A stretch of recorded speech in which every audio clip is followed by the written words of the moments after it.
नमस्कार. स्वामीप्रसाद किचनमध्ये आपलं मनःपूर्वक स्वागत आहे. आज आपण उरलेल्या चपातीपासून सँडविच कसे बनवायचं ते आपण या रेसिपीमध्ये बघणार आहोत. जे तुमच्या ब्रेड सँडविचला पण मागे टाकतो, एकदम कुरकुरीत आणि एकदम क्रिस्पी आपण शिळ्या किंवा उरलेल्या चपातीपासून आपण सँडविच बनवणार आहोत. तर बघितलात तुम्ही एकदम मस्त आपण इथे कुरकुरीत आणि एकदम टेस्टी उरलेल्या चपातीपासून सँडविच केलेले आहे. तर घरामध्ये अनेक वेळा शिळी चपाती उरली जाते आणि ती चपाती खाल्ली जात नाही. म्हणून अशा पद्धतीने तुम्ही उरलेल्या चपातीपासून सँडविच करून बघा. चवीला एकदम भारी लागते आणि ही सँडविच पौष्टिक आणि हेल्दी आहे.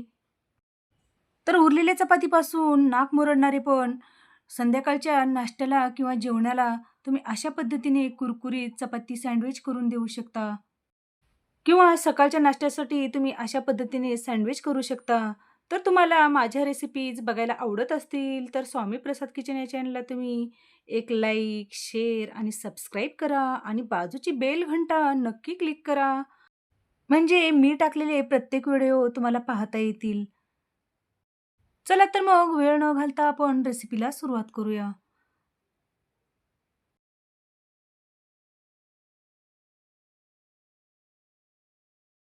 तर इथे शिल्लक राहिलेल्या एक 2 ते 3 चपात्या घेतलेल्या आहेत. तर या चपातीपासून आपल्याला मस्त सँडविच बनवायचं आहे.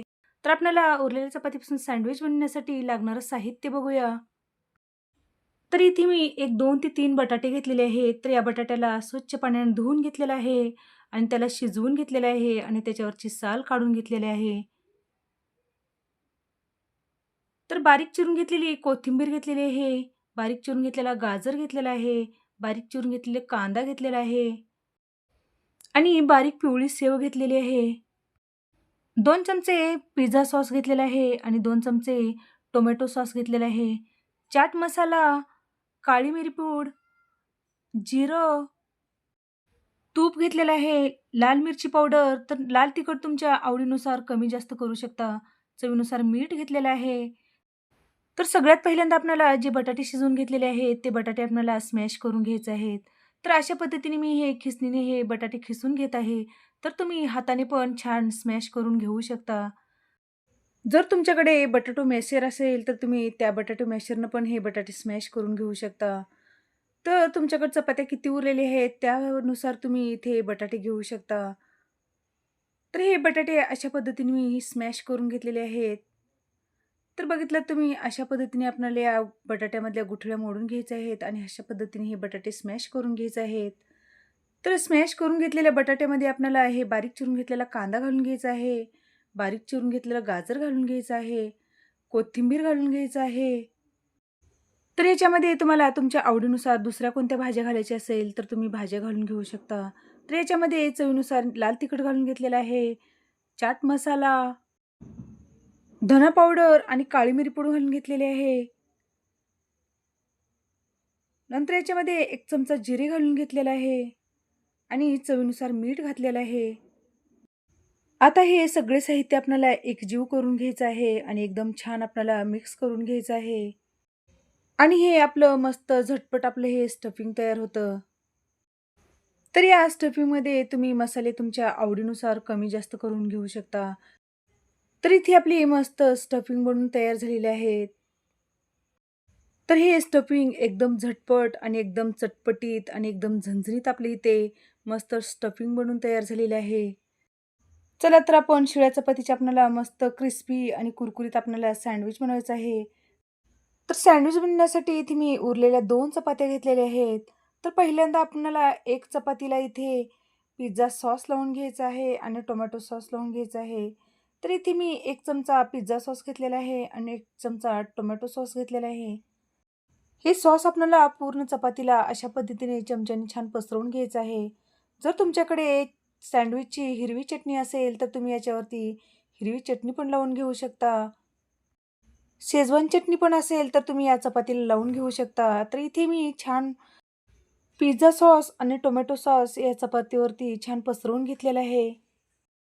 तर या चपातीवरती आपण जे बनवून घेतलेलं स्टफिंग आहे, थोडं-थोडं घालून आपल्याला हलक्या हाताने याला छान पसरवून घ्यायचं आहे.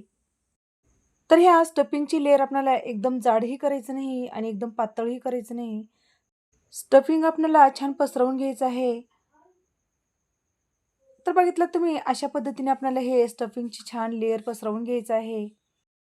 तर इथे आपलं मस्त इथे स्टफिंग लावून झालेलं आहे. तर याच्यावरती आपल्याला छान हे पिवळी शेव भुरभुरायचं आहे. हे वरून तर सँडविच कुरकुरीत असणार आहे, पण मधून पण कुरकुरीत हवेत म्हणून इथे मी मस्त पिवळी शेव घालून घेतलेली आहे.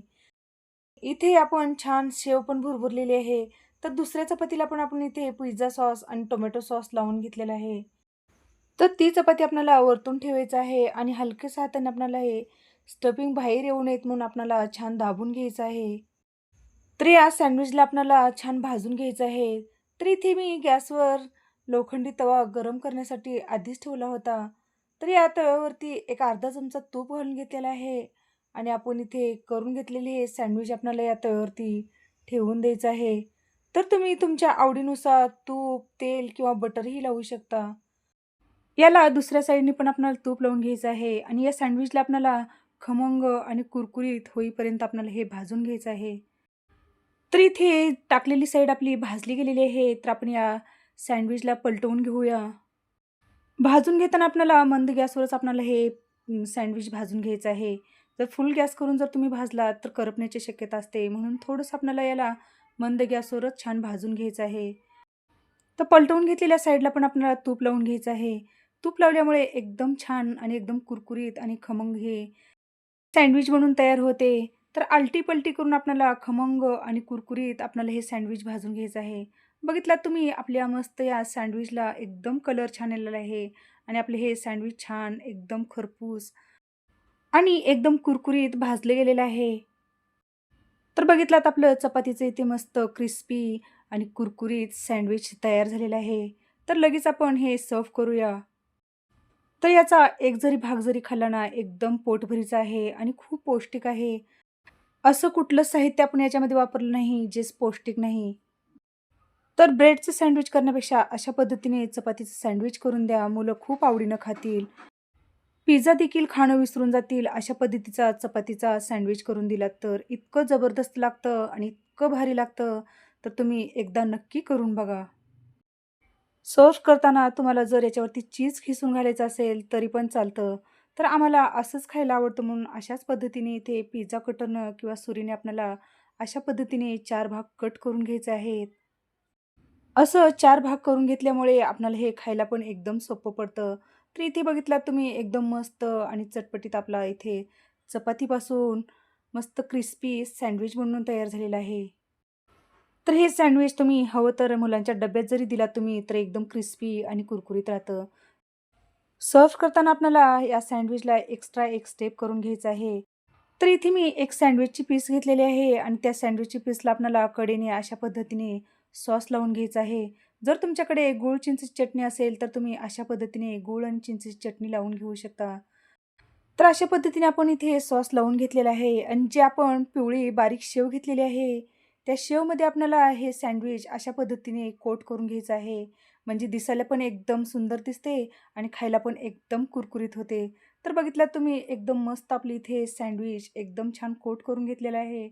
तर अशाच पद्धतीने आपण सर्व सँडविचला आपण सॉस लावून मस्त आपल्याला या शेवमध्ये कोट करून घ्यायचं आहे. तर इथे आपले मस्त चटपटीत आणि कुरकुरीत आणि एकदम टेस्टी आपली शिळ्या चपातीपासून किंवा उरलेल्या चपातीपासून आपले इथे सँडविच बनवून तयार झालेले आहे. तर तुम्ही अशा पद्धतीने एकदा तरी करून बघा, चवीला एकदम भारी लागते. तर तुम्ही शिळ्या चपात्याचं काय करता? नक्की एक कमेंट करून कळवा. तर अशाच मी शिळ्या चपात्याच्या माझ्या चॅनलवरती भरपूर प्रमाणात मी रेसिपी अपलोड केलेल्या आहेत. तर तुम्ही माझ्या चॅनलवरती जाऊन शिळ्या चपात्याच्या भरपूर प्रमाणात रेसिपी टाकलेल्या आहेत, तर तुम्ही नक्की जाऊन बघू शकता. तर इथे आपलं मस्त चटपटीत आणि कुरकुरीत सँडविच बनून तयार झालेलं आहे. तर लहानांपासून मोठ्यांपर्यंत खूप आवडणारे हे सँडविच आहे. तर उरलेल्या चपातीपासून तुम्हीही अशा पद्धतीने सँडविच करून बघा. तुमच्या घरातही सगळ्यांना हे सँडविच आवडेल. तर अशाच नवीन-नवीन रेसिपीसाठी तुम्ही माझ्या चॅनलवरती जर नवीन असाल, तर स्वामी प्रसाद किचन या चॅनलला तुम्ही एक लाईक, शेअर आणि सबस्क्राईब करा आणि बाजूची बेल घंटा नक्की क्लिक करा. धन्यवाद.